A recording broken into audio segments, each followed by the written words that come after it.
कौन कहता है कि शिक्षा की कोई सीमा रेखा होती है? ये हिंदुस्तान है।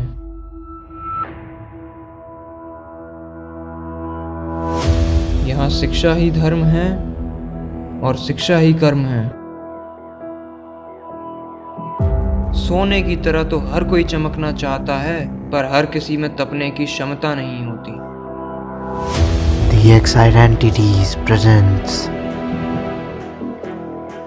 शिक्षा।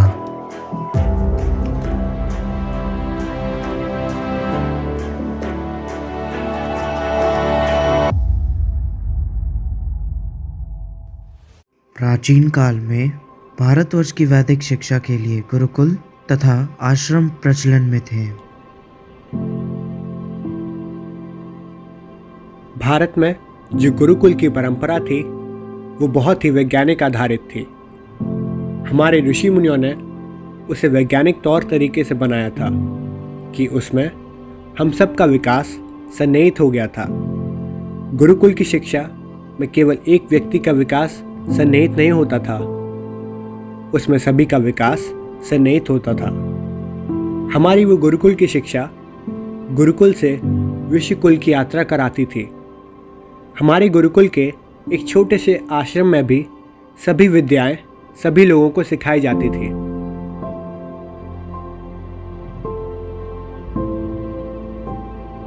गुरुकुल के अंदर करीबन 18 विषय पढ़ाए जाते थे। हर वर्ष एक एक विषय विद्यार्थी पढ़ते थे और जब विद्यार्थी उस गुरुकुल से बाहर निकलते थे तो उनको समाज में एक सफल नागरिक का दर्जा दिया जाता था। गुरुकुल में परीक्षा का रूप प्रायोगिक होता था, अर्थात अगर विद्यार्थी अपना काम निपुणता से कर लेता था तो उन्हें दूसरे विषय पढ़ने की अनुमति मिल जाती। पूर्ण रूप से गुरुकुल की शिक्षा प्रायोगिक और व्यक्तित्व के विकास पर निर्धारित थी, जिसने भारतवर्ष के विकास में महत्वपूर्ण भूमिका निभाई।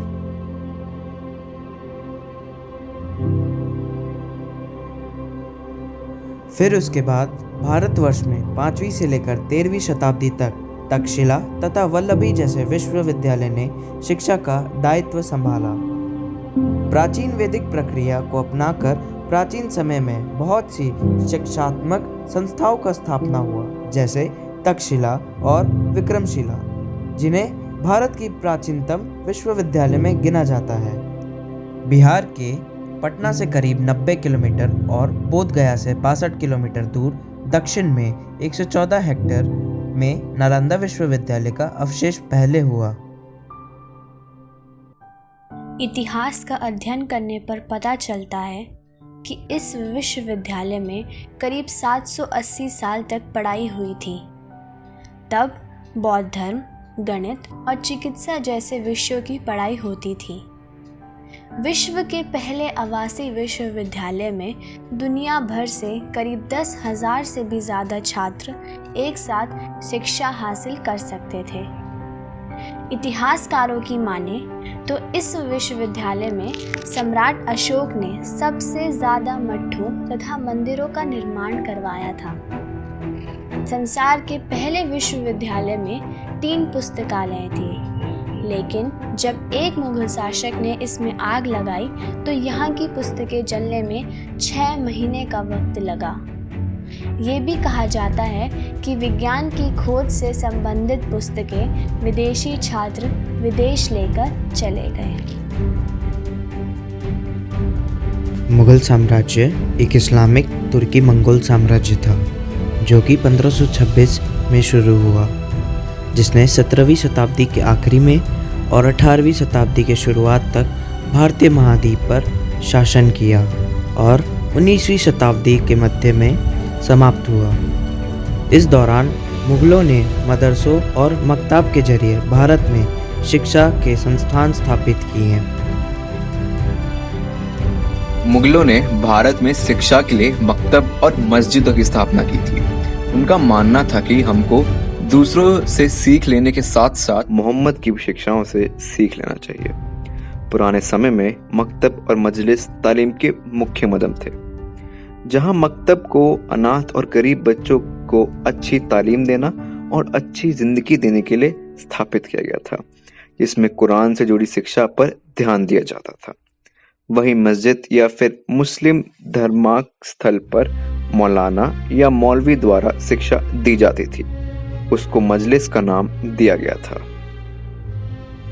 मदरसे इस्लाम की मुख्य शिक्षा की संस्था है, जिसकी स्थापना 10वीं शताब्दी के आसपास हुई थी। मदरसों में भी इस्लाम और कुरान से जुड़ी तालीम के साथ साथ गणित विज्ञान भी पढ़ाया जाता है। मदरसों में लड़कियां भी पढ़ाई कर सकती है, परंतु उन्हें अलग से पढ़ाया जाता है। मुगलों के द्वारा शिक्षा एक धर्म तक सीमित थी, परंतु शिक्षा का ज्ञान चारों ओर फैला हुआ था। मुगलों के शासन में अंग्रेजों ने धीरे धीरे अपना व्यापार मजबूत किया और राजनीतिक पदों पर विजय प्राप्त की। आखिरकार अंग्रेजों ने मुगलों से उनका शासन छीना और अपने ब्रिटिश साम्राज्य की शुरुआत करी। ईस्ट इंडिया कंपनी भारत में व्यापार करने आई थी, परंतु जैसे जैसे उसका व्यापार बढ़ा, उसका भारतीय सरकार और राजनीतिक गतिविधियों पर पकड़ मजबूत होती गई। ईस्ट इंडिया कंपनी अपने व्यापार करने के तरीके से विख्यात रही, लेकिन इससे भी ज़्यादा इसको तब जाना जाने लगा जब इसने भारत में कदम रखा, यहाँ व्यापार किया और यहाँ लंबे समय तक राज किया। लेकिन अंग्रेज़ों ने जब देखा कि भारत में औपचारिक शिक्षा नहीं है, तो उन्होंने भारतीयों को अशिक्षित, असभ्य कहकर शिक्षा देना शुरू किया। लेकिन उनका असली उद्देश्य भारतीयों को शिक्षा देना नहीं, बल्कि उनका उद्देश्य ये था कि उनकी प्रशासनिक कार्य और व्यापार भारतीयों द्वारा करवाए जा सके और इसमें अंग्रेज़ों को कोई परेशानी न आए। इस शिक्षा के प्रयास से भारत में औपचारिक शिक्षा का प्रचलन शुरू हुआ, जो कि अंग्रेज़ों से आज़ादी के बाद भी चलता रहा। किसी भी राष्ट्र अथवा समाज में शिक्षा सामाजिक नियंत्रण, व्यक्तित्व निर्माण व आर्थिक प्रगति की मापदंड होती है। भारत की वर्तमान शिक्षा प्रणाली ब्रिटिश प्रतिरूप पर आधारित है, जिसे सन 1835 में लागू किया गया था। मानव जीवन में शिक्षा का विशेष महत्व है। शिक्षा ही वह आभूषण है जो मनुष्य को सभ्य एवं ज्ञानवान बनाता है, अन्यथा शिक्षा के बगैर मनुष्य को पशु के समान माना गया है। शिक्षा के महत्व को समझते हुए ही प्राय शैक्षणिक गतिविधियों को वरीयता दी जाती है। भारत की वर्तमान शिक्षा प्रणाली स्कूल कॉलेजों पर केंद्रित एक व्यवस्थित प्रणाली है। वर्तमान शिक्षा प्रणाली एक संशोधित एवं अद्यतन शिक्षा प्रणाली तो है ही, ज्ञान विज्ञान के नए नए विषयों को भी समाहित करती है। कंप्यूटर शिक्षा इसका प्रत्यक्ष उदाहरण है, जिसने मानव जीवन को सहज, सुंदर एवं सुविधाजनक बनाया है।